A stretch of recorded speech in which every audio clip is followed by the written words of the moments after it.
A União das Casas Espíritas da Zona Norte apresenta O Espiritismo está no ar. Um programa que anuncia, esclarece e consola.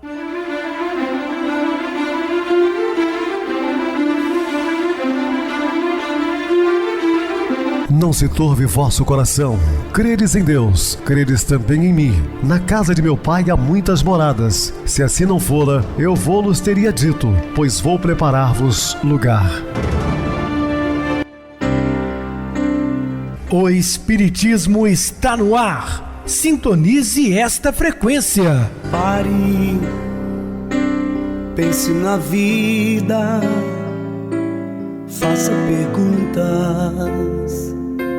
Uma ótima noite para você, hoje dia 27 de dezembro de 2023, quarta-feira. Muito obrigado pelo carinho, pela sintonia. Rádio Clube FM, sua voz é a nossa voz. Estamos em Paraty para todo o Brasil pelo www.radioclubefm.com.br ou pelo YouTube. Viver _ melhor. Se inscreva, deixa seu like, sua opinião é sempre importante para nós. Lembrando que o bazar funciona de segunda a sexta-feira na Casa Espírita Maria de Nazaré, Rua Diogo Álvares, número 133, é a rua da Praça do Bairro Benfica. Funcionamento de 13h30 às 16 horas.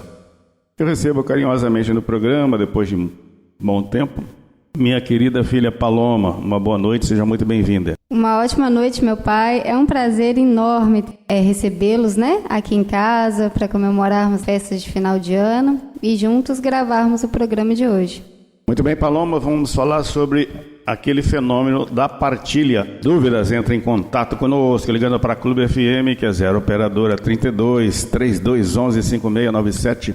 Quer falar comigo? Utilize a TIM 988012675, WhatsApp 999387699 e o e-mail oespiritismoestadoar@hotmail.com. Interajam conosco, façam perguntas, tirem dúvidas, podem dar sugestões ao programa. Estamos à disposição de todos os ouvintes.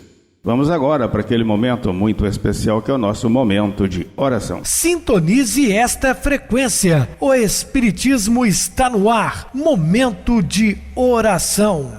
A evolução espiritual faz parte de todas as pessoas quando elas se encarnam, sendo o objetivo de suas vidas. É a partir dela que é possível se redimir dos erros cometidos em outras vidas e aprender com eles. Esteja de coração aberto e reflita para evoluir espiritualmente. Estamos apresentando O Espiritismo está no ar. Bem, meus amados irmãos, estamos de volta com o assunto da noite, falando sobre o fenômeno da partilha.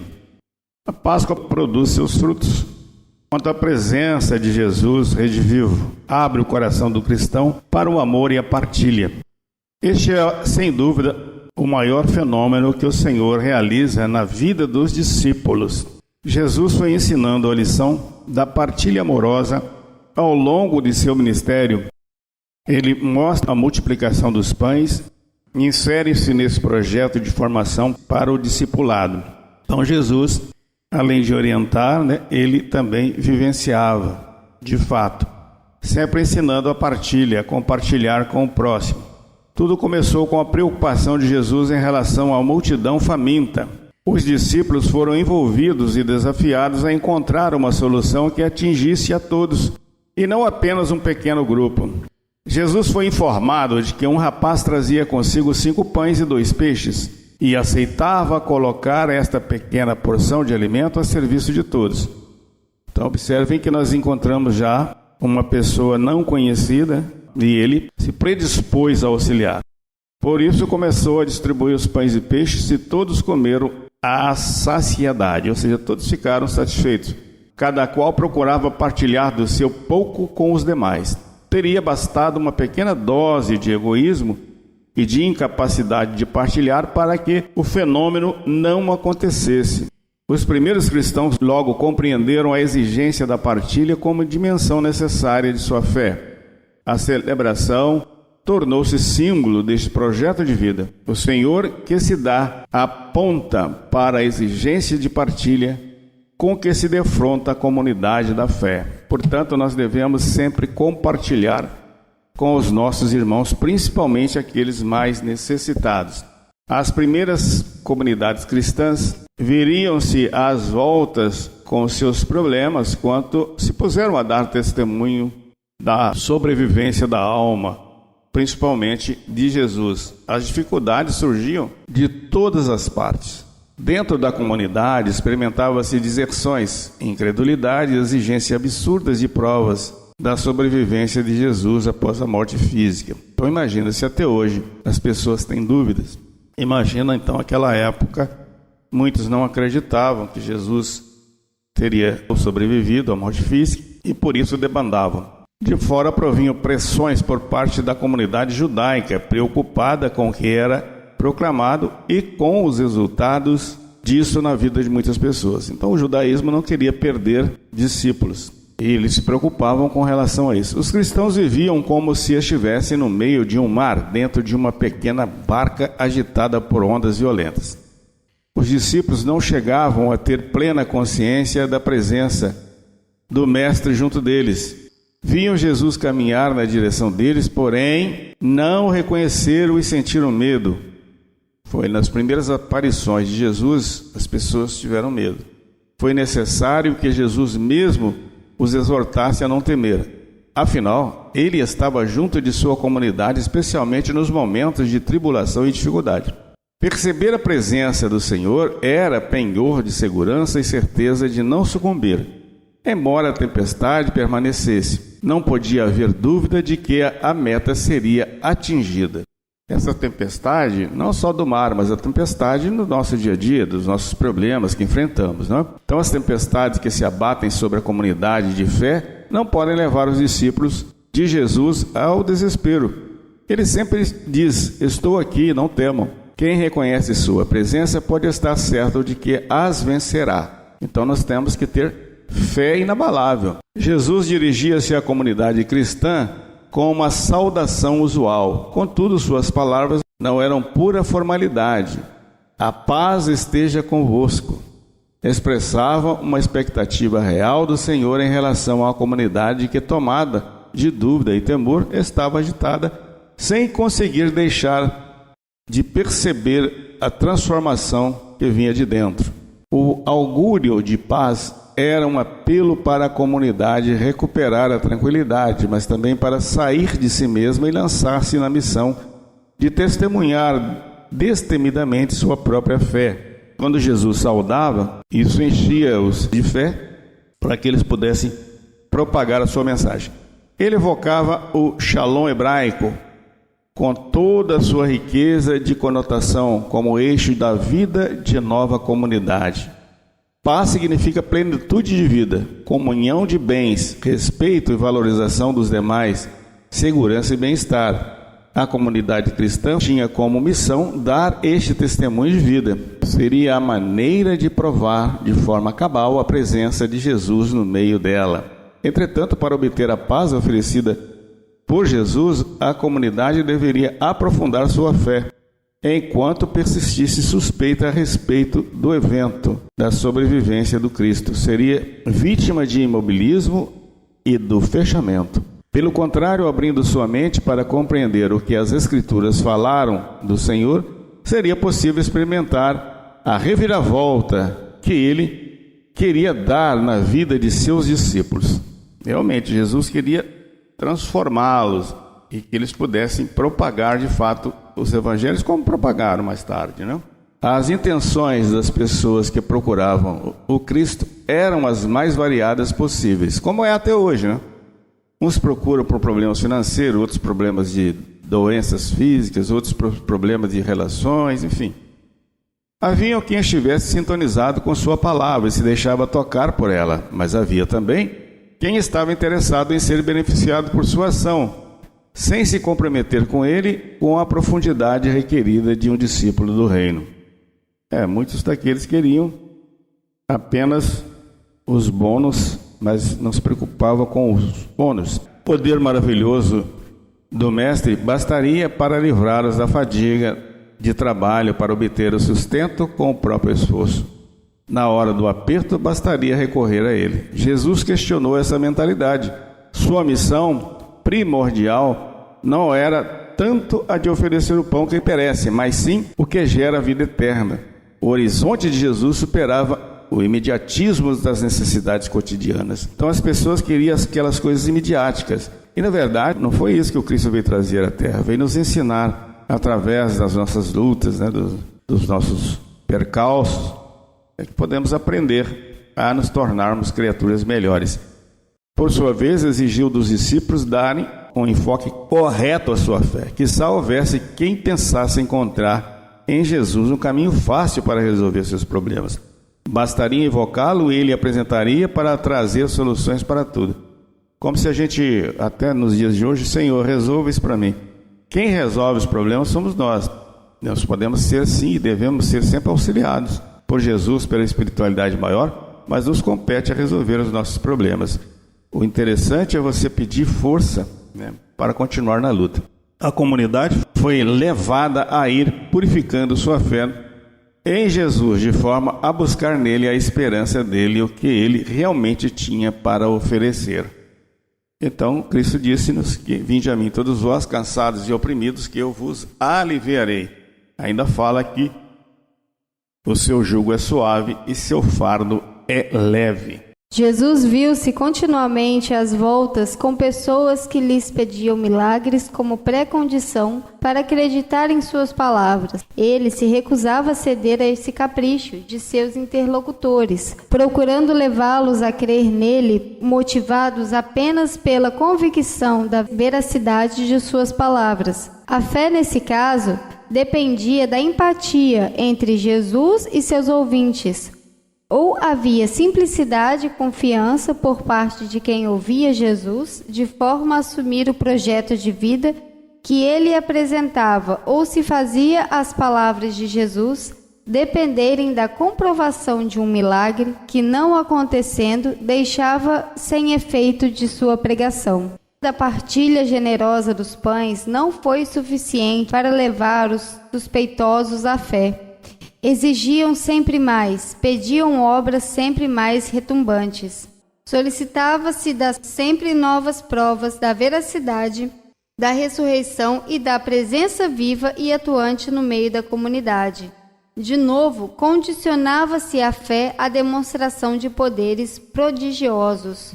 Estava acontecendo em termos de transformação radical dos discípulos de Jesus na vida fraterna e partilhada, que se sentiam motivados a levar na caridade praticada a relação aos necessitados. Jesus procurava explicar o sentido de sua vida e de sua presença na história humana. Ele se sabia enviado como uma missão bem precisa em relação a toda a humanidade. Todos os que lhe foram confiados pelo Pai deveriam ter acesso à vida. Portanto, o objetivo primordial de sua missão era o de saciar a fome e a sede de vida eterna, existentes no coração de cada ser humano. Ninguém deveria ser privado desse benefício supremo da ação de Jesus.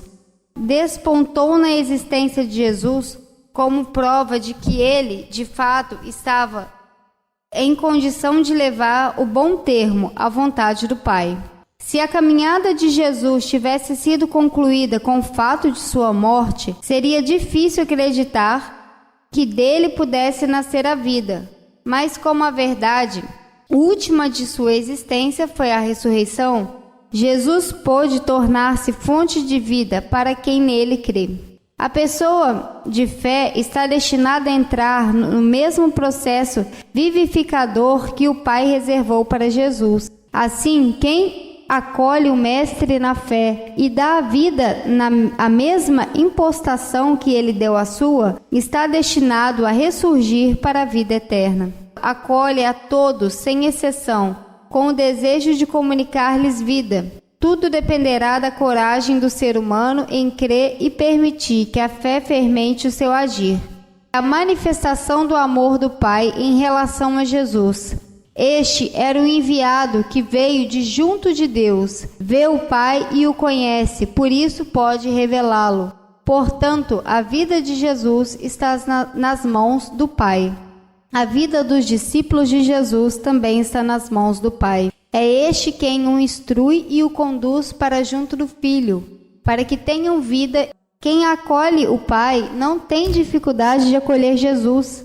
Esta é a decisão correta de quem não quer ver-se falado à morte eterna e ser privado da comunhão com o Pai, fonte de vida. Outrora, no deserto, o povo que comeu o maná morreu, antes mesmo de entrar na terra prometida. É por isso que ter recusado a deixar-se conduzir por Deus. Assim, por terem seguido seus próprios intentos, acabou entrando pelos caminhos da morte. Em Jesus, o Pai ofereceu novamente um alimento capaz de levar. Este foi o objetivo da vinda de Jesus a este mundo e da entrega de sua vida nas mãos do Pai. Não se engana quem se deixa guiar pelo Pai até Jesus.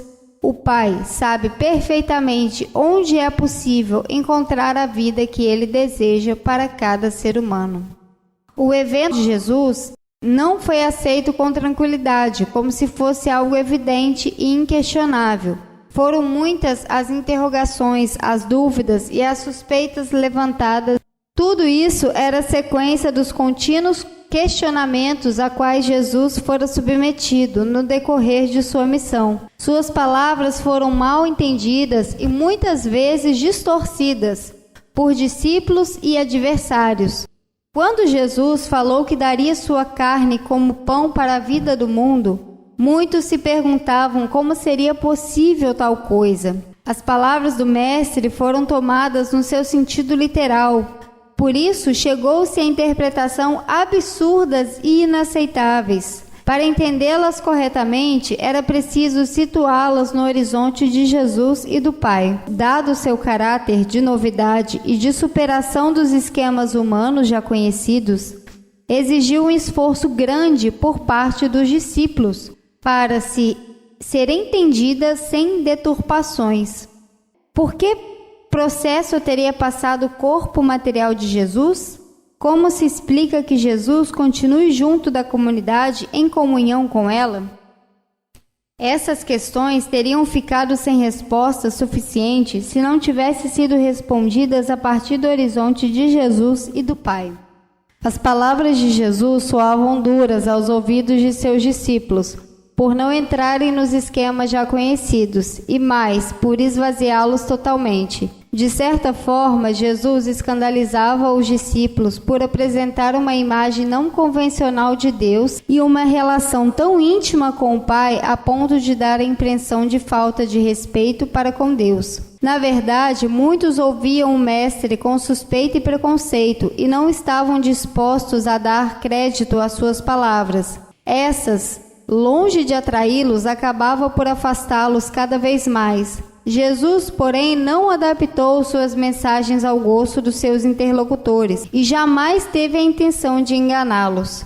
Essas dificuldades não foram superadas com o fato da ressurreição. Não dava para entender como aqueles que fora condenado à morte dos malditos podia proclamar-se vivo por obra de Deus. Não valia a pena ir atrás de alguém que, tendo seus planos frustrados e morrido crucificado, dizia-se agora ressuscitado. Essas ponderações afastaram de Jesus muitos discípulos. Só não debandou quem acreditou realmente que as palavras de Cristo manifestavam, de fato, a sua proximidade com o Pai, e este dera seu aval a tudo quanto tinha dito e realizado. Possibilitou a Jesus assumir definitivamente o seu papel de bom pastor da comunidade. Ele tomou a defesa de seus discípulos mormemente nos momentos de perseguição e de dificuldade. Não os deixou à mercê de seus adversários. A sorte de cada discípulo disse-lhe respeito pessoalmente. Conhece cada discípulo nas suas carências e anseios e também se deixa conhecer. Este mútuo conhecimento permite ao discípulo reforçar sua fé e tornar-se forte quando a perseguição se abate sobre a comunidade. A presença enquanto pastor visa gerar unidade no seio da comunidade, congregando todos em torno de uma fé comum. expressa no mesmo projeto de vida fundado no amor. Contudo, a comunidade não é um grupo fechado. Antes, é desejo do pastor que muitos outros discípulos sejam atraídos para a fé e agregados ao grupo dos que querem pautar a sua vida pelo amor. O apelo deve chegar até quem está à margem da fé e despertá-lo para o ideal da vida em comum. O ideal de vida no amor e na unidade para qual Jesus está conduzindo a comunidade de fé corresponde ao desejo do Pai. É próprio do discípulo deixar-se conduzir à unidade por Jesus. Jesus não foi a única pessoa a abordar os discípulos e a convidá-los para o seu seguimento. Eram muitas as concepções teológicas e políticas no tempo de Jesus, e em todas procuravam adeptos. Como sempre acontece nessas circunstâncias, existiam propostas de todo tipo. Era preciso estar atento para não se deixar enganar. A proposta de muitos era comparável à atitude de ladrões e salteadores, cujos interesses pelas pessoas não era senão o de tirar proveito delas e de explorá-las.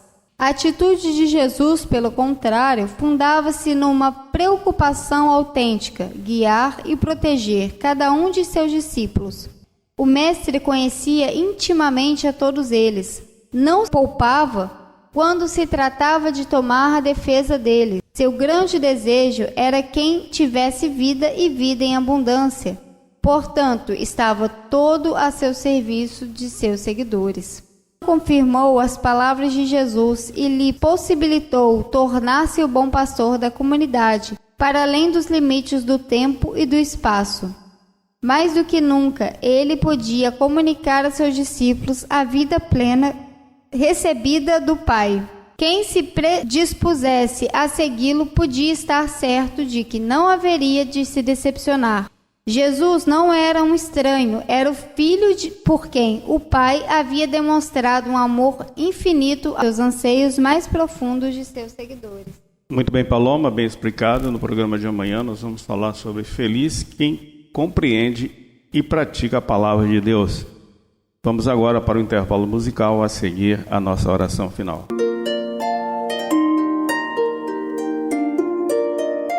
O homem de Nazaré.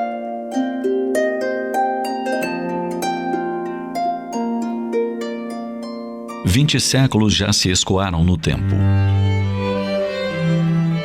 Ao finalizar-se o último milênio, a figura de Jesus foi muito lembrada, ao mesmo tempo contestada. Ainda existem pessoas que afirmam que ele jamais existiu e procuram algumas anotações distorcidas da história para justificarem a sua tese. Contudo, quem na história do mundo realizou o que ele fez em tão pouco tempo e com tão pouco? Ao nascer, não tinha sequer um berço e lhe foi improvisada uma manjedoura onde os animais buscavam alimento. Os primeiros momentos da sua vida passou em um estábulo, entre o calor dos animais e o amor dos pais. O teto não lhe pertencia. Na infância esteve no Egito, na qualidade de estrangeiro, submetendo-se às leis dos homens. Depois de retorno a Nazaré, viveu no lar humilde de um carpinteiro, moldando com suas mãos a madeira para a transformar em mesas, bancos, utensílios vários. Ao iniciar o seu messianato entre os homens, escolheu 12 trabalhadores do povo. À exceção de um deles, Mateus, todos os demais, homens rudes, acostumados a lide com redes e comércio. Não dispunha de recursos amoedados. Pregava à beira do lago, nas praças, nos vilarejos. Utilizava-se das oportunidades nas sinagogas e no templo. Os exemplos para a pregação do reino que vinha implantar no coração dos homens, colhia das coisas simples, mas expressivas da natureza. Um grão de mostarda para lecionar o tamanho da fé que remove montanhas. Uma figueira que se negava a dar frutos, desatendendo a sua missão, para dizer da necessidade de se produzir sempre. Flores do campo e aves do céu, para ensinar a lição inigualável da providência divina que por todos vela. Ovelhas, para falar de mansidão e da preocupação do pastor para com cada uma delas. pérolas para dizer da preciosidade das lições que ele trazia do Pai para a terra. Sementes, campos férteis e terras áridas, para se referir ao próprio coração humano ao qual se dirigia. Falou de justiça numa terra cansada de injustiças sociais. Trouxe a lição da não-violência num mundo envolvido em muitas guerras. Ensinou que o Divino Criador é Pai de todos, sem diferença de nacionalidade ou condição social. Ninguém disse o que ele disse e da forma que o fez. E até hoje, ninguém teve o seu aniversário comemorado todos os anos, pelo mundo todo, durante mais de 2000 anos.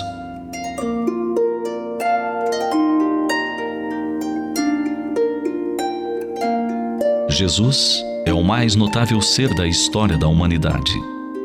A sua vida e a sua obra são as mais comentadas e discutidas dentre todas as que já passaram pela cultura e pela civilização através dos tempos.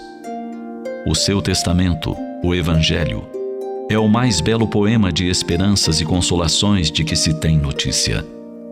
Ainda hoje a sua voz alcança os ouvidos de todos aqueles que sofrem, ou que aspiram pelos ideais de beleza e de felicidade, os que aguardam por melhores dias. O seu convite é para o prosseguimento da autossuperação na rota da perfeição.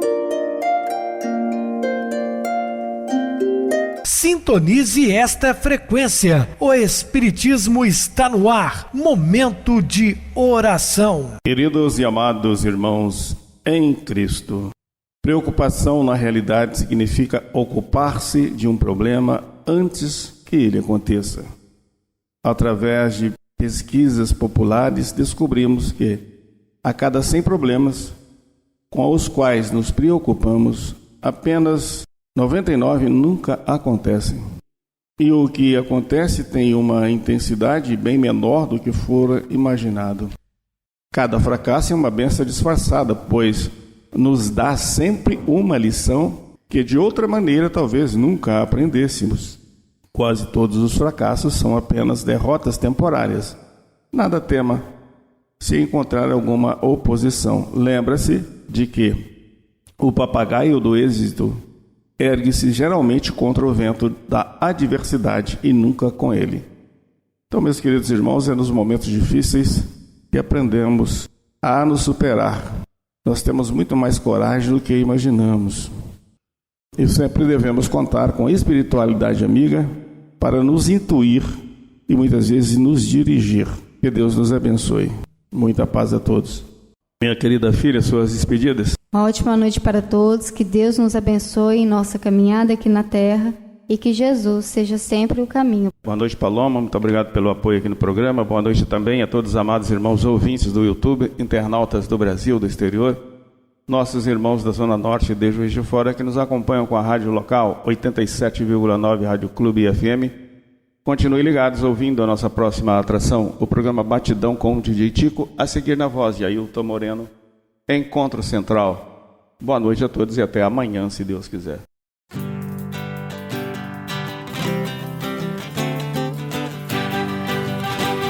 A União das Casas Espíritas da Zona Norte apresentou O Espiritismo está no ar, anunciando o Evangelho de Jesus, esclarecendo sua mensagem, consolando corações. Olhe pro céu e descubra imagens de luz. Sinta em Jesus o amor todo que Deus te deu. Pense no bem, no melhor em que pode fazer. Seja o que for, também vai receber. De coração, ajude meu irmão, a caridade é o caminho do amor. Faça ainda que possa sofrer, pois bênçãos de Deus há de ter. Ame, perdoe e viva melhor a natureza. natureza, o céu e o mar. Veja o encanto que a vida nos dá, a chance eterna que temos para amar, para amar. Olhe pro céu e descubra imagens e luz. Sinta em Jesus o amor todo que Deus te deu. Pense no bem, no melhor em que pode fazer. Seja o que for, também vai receber. De coração ajude o irmão, a caridade é o caminho do amor. Faça ainda que possa sofrer, pois bênçãos de Deus há de ter. Ame, perdoe e viva melhor a natureza, o céu e o mar. Veja o encanto que a vida nos dá, a chance eterna que temos para amar.